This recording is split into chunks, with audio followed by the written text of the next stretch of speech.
Hello, this is Mr. Hornsby 83. This is the Mr. Hornsby 83 show, and I am going from torturing myself last Tuesday to torturing myself again this Tuesday with my review of X-Men The Last Stand. Or actually, I think I tortured myself Thursday in my review of X-Men Origins Wolverine. So, X-Men Last Stand. I get the review. I'm gonna take a stand. Usually I choose the Brotherhood, but you know, maybe I should mute this because you know, music's playing. In fact, I am gonna mute it after I get to the scenes here. So yeah, get this, you know, because there's music playing. Why?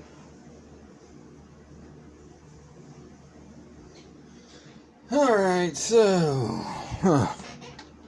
man, just go right out of the crapper into the crapper.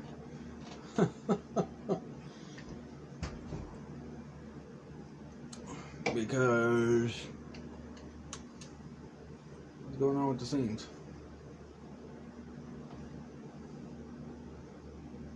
Oh, okay, I see what's wrong.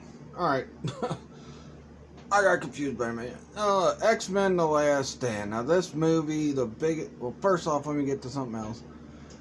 This video, warning, this video is not for kids under the age of 13.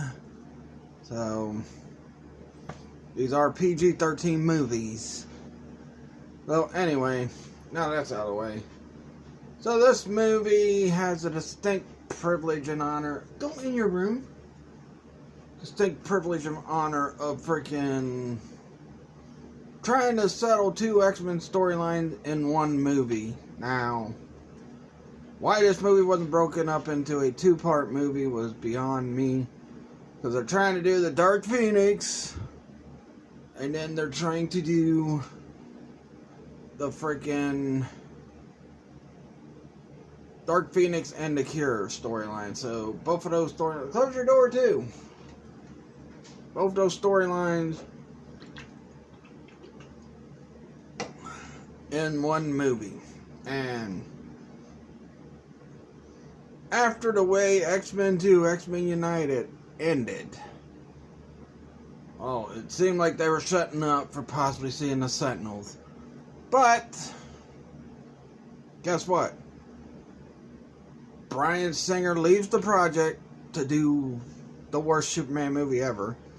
And that is Superman Returns. That movie sucked. I hated freaking everything about that movie. I just hated Superman Returns. It was stupid. And, you know, it was just crazy. So, we get Brett Ratner as the producer of this movie. So, when you take a bad director, or producer, whatever he was, and then you have a movie that's trying to tackle two subjects, two storylines,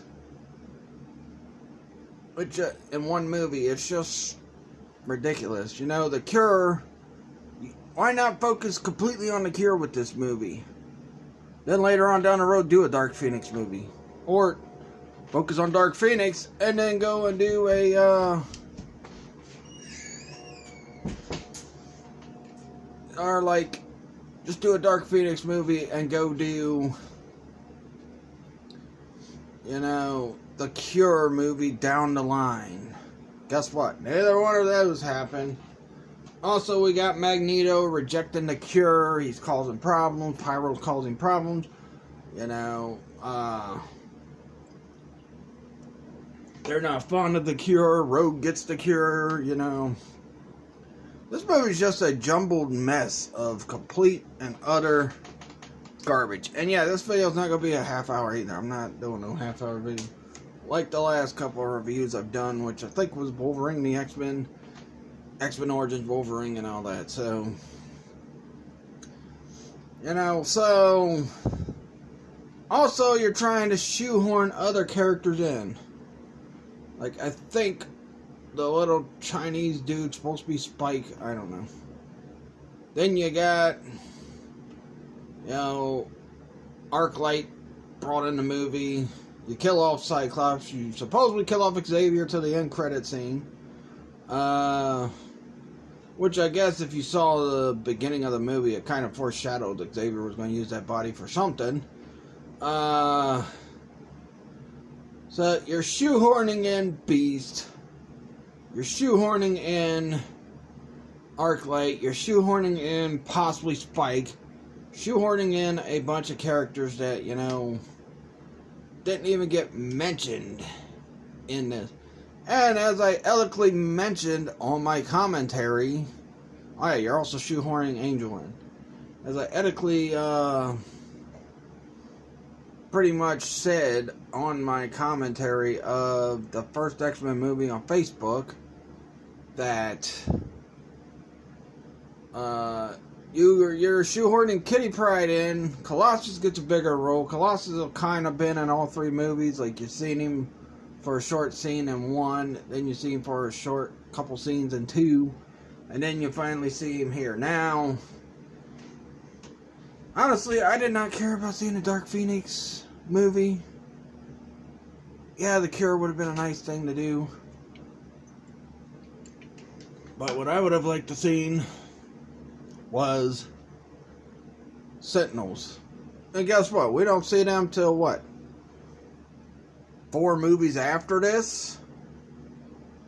Yeah, 4 movies after this, because you had this, then you have Origins Wolverine, then you had First Class, then you had The Wolverine, then you finally get to Sentinels. After taking all that time.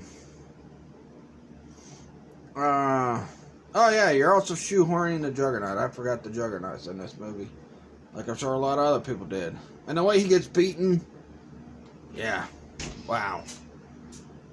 Great way to take down one of your best freaking villains in the X-Men is by having, him beat so simply. I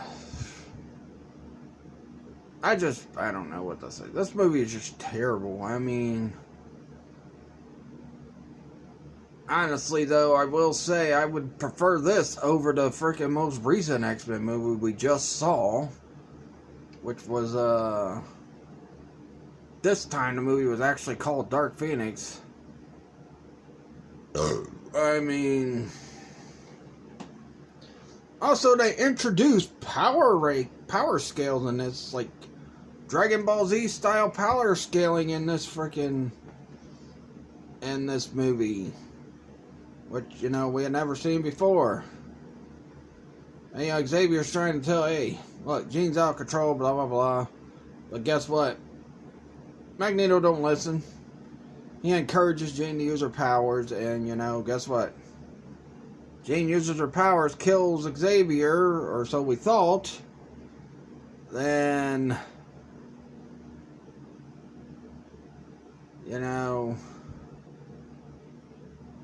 then after that, she nearly kills Magneto, or nearly puts the cure in Magneto. We see more of the Brotherhood in this movie than we've seen in the last 2 movies. Still no Sabretooth. No Sabretooth at all. We're never going to see Sabretooth. Also, the boy who they got the cure from, because it's like Archangel's dad, or Angel.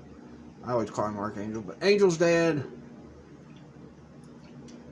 Maybe because Archangel sounds cooler and tougher than freaking Angel. I don't know. Oh yeah, they also shoehorn Multiple Man in here, yeah. So, we do see a Sentinel head, but it's a Danger Room training session, which, they don't explain, oh yeah, we fought these days for real. In between the events of this one, in between the events of 2 and this one. So, we also get, Boulevard Trask, who's played by Bill Dukes. Bill Dukes plays Boulevard Trask. Honestly. You can't make that up.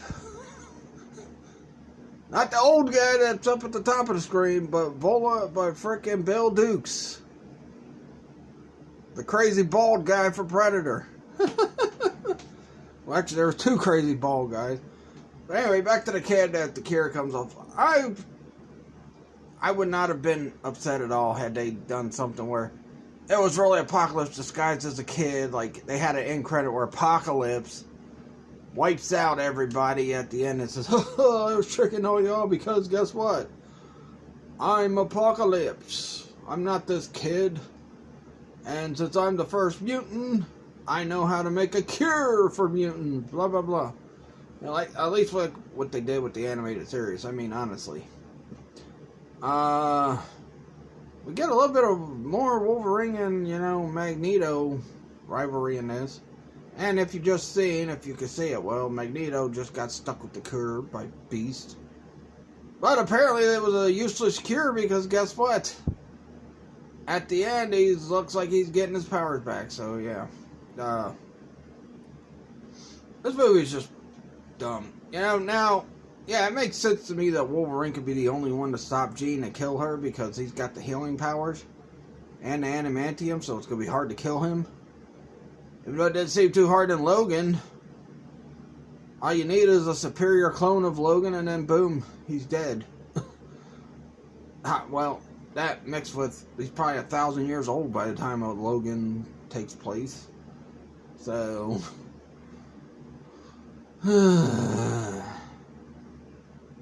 This movie, I really had a lot of hope for it. And I really wanted it to be better than 2 because I was not a big fan of 2. I just did not like 2 as much as a lot of other people did. That's why I say it's one of the most overrated X-Men movies out there is 2. And look, I'm not saying I don't like 2. I just don't like it that much. Now look, the little bald-headed boy could have been Apocalypse. Yeah, they could have even did something where since they take him to the school to gift it, he freaking, wipes out the school and takes down the X-Men. Then you get the end credit with Xavier, taking over that guy's body. Oh, who's the main X-Men team for this? Storm, Wolverine, just shoehorned in Beast, Shadowcat, Colossus, and Iceman. I mean, you can say Rogue, but like I said, Rogue took the freaking cure, so she's not really a factor in this movie.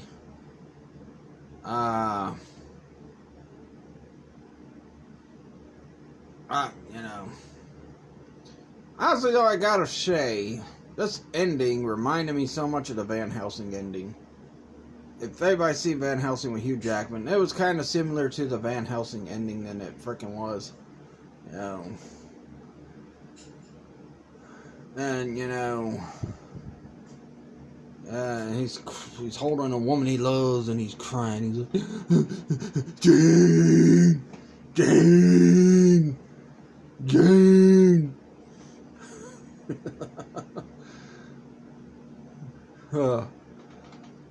Rogue! Rogue! Anyway, this movie's crap. I can still watch it and enjoy some things about it. So it's not going to totally get the lowest score ever, which is, my scaling is, the Busta Rhymes Kung Fu is like probably the worst scaling ever I've done for a movie. Busta Rhymes Kung Fu out of 5 is what I gave Halloween Resurrection. But this movie, I'll give it a 1.5 out of 5. There are some things about this movie I do like. I do like seeing Beast. I do like seeing Magneto finally get outsmarted by Wolverine. I do like seeing some of the other characters they added, even though Juggernaut looked like a total jabron getting beat by Shadowcat. Everything else, just stupid. I mean, yes, they kill off Cyclops. He's dead for sure.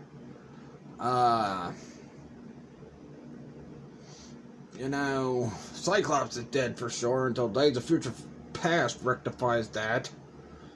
Xavier, you think is dead until you see the end credit scene. You think Magneto's powerless and he won't be a hassle for a bit, but guess what? He's getting his powers right back anyway. I mean, this, you know, that Rogue getting the cure. Now, look, yeah, Rogue was interested in the cure because she wants to touch somebody. Mostly Gambit, not Iceman, but you know. But Gambit wasn't in these movies. You don't see him until the movie that came after this, 2 years later. After the main X-Men franchise is over, you get him in a spin-off X-Men movie. So, yeah. And the Gambit movie's still in development, as far as I know. With supposedly still Channing Tatum still playing Gambit. Who knows? But well, I will say Magneto will look like a beast in this movie too, so that's another good reason to give it a good score, because Magneto looked like a total beast. But then Mystique gets shot with the cure, turns back into naked Rebecca Romijn, which, golly, if this movie was PG-13, wish it was rated R just for that. No. But overall, I give this movie a 1.5 out of 5. This movie's the worst X-Men movie ever. I don't care what people say about Apocalypse. And, well, actually, no, it's not the worst, because the worst is frickin' X-Men Dark Phoenix. But, you know, this is second worst. Then after that, you gotta say Origins Wolverine. Or, no, I think all the other X-Men movies were good. 1, 2, even though I feel it's overrated, and I'm not a big fan of 2. First Class was good. Days of Future Past. I liked Apocalypse. I don't care what anybody else said about it. Yeah, so the Wolverine was not bad. Logan was great. The Deadpool movies are great. But yeah, 1.5 out of 5. They should have broke this up into a 2-parter. Or, you know what? Bryan Singer should have stayed on this instead of doing that frickin' garbage movie called Superman Returns. Alright, so now that I reviewed this movie, and another reason I reviewed this instead of 2 is because I think I already reviewed 2. But if I didn't, I'll get it next year along with the first one. I'm doing a commentary of 2 Friday. But, you know, now it's time for the coup de grace Thursday. Because I can't do it Friday for this time because I got a doctor's appointment. Got to get a colonoscopy. Not going to say why, but I got to get one. But this Thursday, I get to wash the bad taste of this movie and Origins Wolverine out of my mouth by reviewing the 1990 animated X-Men show. Yes! Oh yeah! I'm excited for that one. So, I'll catch you guys later. Please like this video, leave a comment, let me know what you think of X-Men Last Stand. Subscribe for more. Follow me on Twitter at Mr. Hornsby83. Follow me on Facebook, my Mr. Hornsby83 show fan page, and my Trigen Toys business page. And also tomorrow, since, you know, everything's opening back up, celebration of that, I get to go out and do a toy hunt. So, yeah. I'm going to do a toy hunt on Facebook tomorrow. Not on YouTube, but on Facebook. But, yeah. Catch you guys later, and peace out.